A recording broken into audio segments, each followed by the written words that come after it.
आप देख रहे हैं Janwadi news top 20 sponsored by Shobhit University Meerut. Shobhit university, empowering nation through education. नमस्कार, स्वागत है आपका जनवाड़ी डिजिटल न्यूज की दुनिया में। मैं हूं आपके साथ अजीत आनंद। आइए नजर डालते हैं दिन भर की खास खबरों पर। ममता बनर्जी के खास मंत्री पार्थ चटर्जी को आज ईडी ने किया गिरफ्तार। छापे में करीब 20 करोड़ रुपए मिलने का हुआ था दावा। प्रवर्तन निदेशालय ने शनिवार को पश्चिम बंगाल सरकार में ममता बनर्जी के खास मंत्री पार्थ चटर्जी को गिरफ्तार कर लिया है। बताया गया है कि उन्हें शिक्षक भर्ती घोटाले के मामले में अरेस्ट किया गया है। मालूम हो कि एक दिन पहले ही उनकी करीबी सहयोगी अर्पिता मुखर्जी के घर पर भी ईडी की रेड पड़ी थी। इस छापे में करीब 20 करोड़ रुपए मिलने का दावा हुआ था। ममता बनर्जी के करीबी मंत्री की गिरफ्तारी पर मचा हड़कंप। टीएमसी नाराज, बोले विमान बनर्जी, सांसद विधायक की ऐसे गिरफ्तारी नहीं कर सकती एजेंसियां।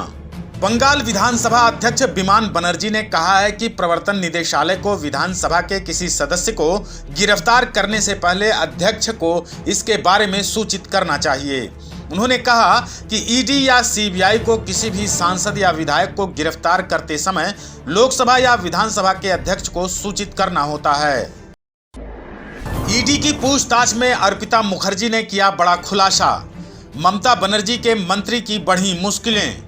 प्रवर्तन निदेशालय ने वेस्ट बंगाल में कथित शिक्षक घोटाला मामले में ममता बनर्जी के मंत्री पार्थ चटर्जी और उनकी करीबी अर्पिता मुखर्जी को हिरासत में लेकर उनसे पूछताछ की।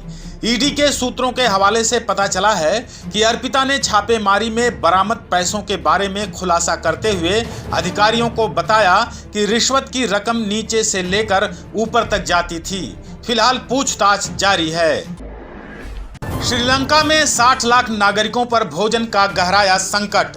विश्व खाद्य कार्यक्रम ने की 500 करोड़ रुपए की सहायता की मांग। श्रीलंका में आर्थिक संकट से हाहाकार मचा हुआ है। महंगाई इतनी बढ़ गई कि लोगों के खाने पर आफत आ गई है। विश्व खाद्य कार्यक्रम ने कहा है कि 60 लाख से अधिक लोगों पर खाने का संकट मंडरा रहा है। फिलहाल 30 लाख लोगों की भूख मिटाने के लिए 500 करोड़ रुपए की जरूरत है। शिवपाल यादव और ओपी राजभर को अखिलेश यादव की दो टूक। कहा, जहां ज्यादा मिले सम्मान आप वहां जाने के लिए हो आजाद। समाजवादी पार्टी के राष्ट्रीय अध्यक्ष अखिलेश यादव ने एक पत्र जारी कर चाचा शिवपाल सिंह यादव व सुहेल देव भारतीय समाज पार्टी के अध्यक्ष ओम प्रकाश राजभर को दो टूक संदेश देते हुए कहा है कि आपको जहां ज्यादा सम्मान मिलता है आप वहां जाने के लिए स्वतंत्र हैं। सपा की तरफ से यह संदेश पत्र जारी कर दिया गया है। सपा मुखिया अखिलेश यादव की चिट्ठी के बाद ओपी राजभर ने की मीडिया से बात। बोले, अखिलेश यादव के तलाक को मैं स्वीकार करता हूं। सुहेल देव भारतीय समाज पार्टी के अध्यक्ष ओम प्रकाश राजभर ने मीडिया से बातचीत में कहा कि मैं उनको सुझाव देता रहा, लेकिन उनको मेरी यही बात बुरी लगी। उनको सुर में सुर मिलाकर बात करने वाला नेता चाहिए।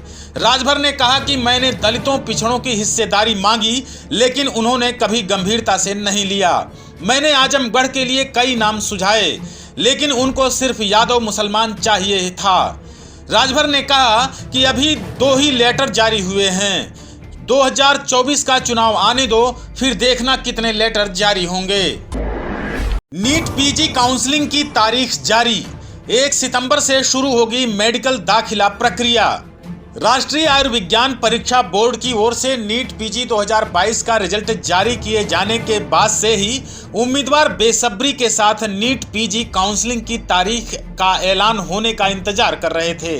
शनिवार को बताया गया कि स्नातकोत्तर मेडिकल दाखिलों के लिए राष्ट्रीय पात्रता सह प्रवेश परीक्षा की काउंसलिंग 1 सितंबर से शुरू हो जाएगी। मीडिया चला रहा मनमानी अदालत। चीफ जस्टिस बोले, प्रिंट की तुलना में इलेक्ट्रॉनिक मीडिया जवाबदेह नहीं। चीफ जस्टिस एनवी रमण शनिवार को अपने 1 दिवसीय दौरे पर झारखंड पहुंचे। यहां एक कार्यक्रम में संबोधित करते हुए मुख्य न्यायाधीश ने मीडिया को आड़े हाथों लिया। हम देख रहे हैं कि मीडिया मनमानी अदालतें चला रहे हैं। उन्होंने कहा कि कई न्यायिक मुद्दों पर गलत सूचना और एजेंडा चलाना लोकतंत्र के लिए हानिकारक साबित हो रहा है। देवेंद्र फडणवीस के फोन टैपिंग मामले की होगी सीबीआई जांच। एकनाथ शिंदे सरकार ने सीबीआई जांच के लिए की संस्तुति। महाराष्ट्र सरकार ने राज्य पुलिस को 2 मामलों में सीबीआई जांच को स्थानांतरित करने का निर्देश दिया है, जिनमें एक कथित फोन टैपिंग का मामला भी शामिल है, जिसमें भाजपा नेता देवेंद्र फडणवीस का बयान पहले दर्ज किया गया था। बता दें कि आईपीएस रश्मि शुक्ला पर 2019 में राज्य के खुफिया विभाग के प्रमुख के रूप में राजनेताओं और वरिष्ठ अधिकारियों के फोन को अवैध रूप से टैप करने का आरोप लगा है। स्मृति ईरानी ने अपनी बेटी पर लगे आरोपों पर कांग्रेस पार्टी पर किया पलटवार। बोली, मैंने सोनिया राहुल के खिलाफ प्रेस कॉन्फ्रेंस की, यही मेरी बेटी का दोष है। गोवा में अवैध बार के संचालन में कथित रूप से केंद्रीय मंत्री स्मृति ईरानी की बेटी का नाम सामने आने के बाद कांग्रेस पार्टी ने उन पर सीधे हमला बोला है। इस पर केंद्रीय मंत्री स्मृति ईरानी ने पलटवार किया है। स्मृति ईरानी ने मामले में कांग्रेस नेता और महिला कांग्रेस की अध्यक्ष को नोटिस भेजने की तैयारी कर रही हैं। आप देख रहे हैं जनमाड़ी news top 20, sponsored by Shobhit University Meerut. Shobhit University, empowering nation through education. UP में नए बिजली टैरिफ की दरें घोषित। 7 रुपए प्रति यूनिट का स्लैब खत्म। उत्तर प्रदेश विद्युत नियामक आयोग ने वर्ष 2022-23 के लिए बिजली की दरों में कोई वृद्धि नहीं की है। साथ ही 7 रुपए प्रति यूनिट का स्लैब समाप्त कर दिया गया है। अब 300 यूनिट से ज्यादा उपभोग करने पर 6 रुपए 50 पैसे प्रति यूनिट के दर से ही बिल देना होगा, जबकि ग्रामीण घरेलू बीपीएल परिवारों को 100 यूनिट तक 3 रुपए में बिजली दी जाएगी। मेरठ में कांवड़ियों ने जाम किया NH-58 हाईवे। कांवड़ का अपमान करने का आरोप, पुलिस चौकी में की गई तोड़फोड़। मेरठ में शनिवार को कांवड़ियों ने दिल्ली देहरादून हाईवे पर जाम लगाते हुए कांवड़ खंडित करने का गंभीर आरोप लगाया है। वहीं कांवड़ यात्रा के बीच हंगामे की सूचना पर जिले भर के आला अधिकारी समेत कई थानों की पुलिस मौके पर पहुंच गई और हंगामा कर रहे लोगों को समझा बुझाकर शांत कराया गया। एमएलसी धर्मेंद्र भारद्वाज भी मौके पर पहुंचे और कांवड़ियों को समझाया। हालांकि कांवड़िये अभी हाईवे पर एक तरफ धरना देकर बैठे हैं। कांवड़ियों ने आरोपी पर सख्त कार्रवाई की मांग उठाई है। दिल्ली के डिप्टी सीएम सिसोदिया के घर के बाहर भाजपा का प्रदर्शन। आदेश गुप्ता सहित कई कार्यकर्ता हिरासत में लिए गए। दिल्ली भाजपा अध्यक्ष आदेश गुप्ता और रामवीर सिंह विधूड़ी के नेतृत्व में भाजपा की दिल्ली इकाई ने नई आबकारी नीति के खिलाफ नई दिल्ली मथुरा रोड स्थित उप मुख्यमंत्री मनीष सिसोदिया के घर के बाहर प्रदर्शन किया। इस दौरान बैरिकेड तोड़ने के कारण पुलिस ने आदेश गुप्ता सहित कई कार्यकर्ताओं को हिरासत में ले लिया है। अब केंद्र सरकार के ई मार्केट प्लेस से ही करनी होगी खरीदारी। उत्तराखंड सरकार ने सभी विभागों व संस्थाओं को अनिवार्य रूप से खरीदारी करने को कहा। उत्तराखंड के मुख्यमंत्री पुष्कर सिंह धामी के निर्देश पर वित्त विभाग ने जेम से खरीदारी करने को अनिवार्य कर दिया है। वित्त सचिव सौजन्या ने इस संबंध में सभी विभागों को निर्देश जारी कर दिए हैं। इसके तहत राज्य के सभी सरकारी विभागों, सार्वजनिक उद्यमों व निगम, स्थानीय निकाय, स्वायत्त शासी संस्थाओं में अधिक से अधिक सामग्री व सेवाओं के खरीदारी में ई मार्केट प्लेस जेम पोर्टल का उपयोग किया जाएगा। गंगोत्री हाईवे पर पलटा 15 कांवड़ियों से भरा ट्रक। मौके पर पहुंची पुलिस फोर्स ने सुरक्षित निकाला। उत्तराखंड में शनिवार को गंगोत्री हाईवे पर 15 कांवड़ियों से भरा ट्रक जांगला पुल के पास अचानक हादसे का शिकार हो गया। इनमें से 4 कांवड़ियों को सामान्य चोटें आई हैं। तत्काल प्राथमिक उपचार के लिए कांवड़ियों को आर्मी हॉस्पिटल व प्राथमिक स्वास्थ्य केंद्र हर्षिल भेजा गया। अन्य कांवड़ियों की स्थिति सामान्य है। पुलिस द्वारा अब कांवड़ियों के लिए वाहन की व्यवस्था की जा रही है। मुजफ्फरनगर में किसान के खेत में मिला अंग्रेजों की तोप का विशाल गोला। मौके पर जमा हुए सैकड़ों ग्रामीण, पुलिस ने लिया कब्जे में। मुजफ्फरनगर में शनिवार को हरिनगर क्षेत्र में जमीन से मिला विशाल तोप का गोला कौतूहल का विषय बन गया। यहां पुरकाजी थाना क्षेत्र में गांव हरिनगर में खेत से मिट्टी उठाने के दौरान अंग्रेजी शासन की तोप का गोला मिला है। पुलिस ने तोप के गोले को अपने कब्जे में ले लिया है। बता दें, इससे पहले भी जिले में तोप का गोला मिल चुका है। मेरठ जिले के मवाना में फूड प्वाइजनिंग के कारण 7 की हालत बिगड़ी, अस्पताल में कराया गया भर्ती। मेरठ जिले के मवाना थाना क्षेत्र में शनिवार सुबह एक ही परिवार के 7 सदस्यों की फूड प्वाइजनिंग के कारण हालत खराब हो गई।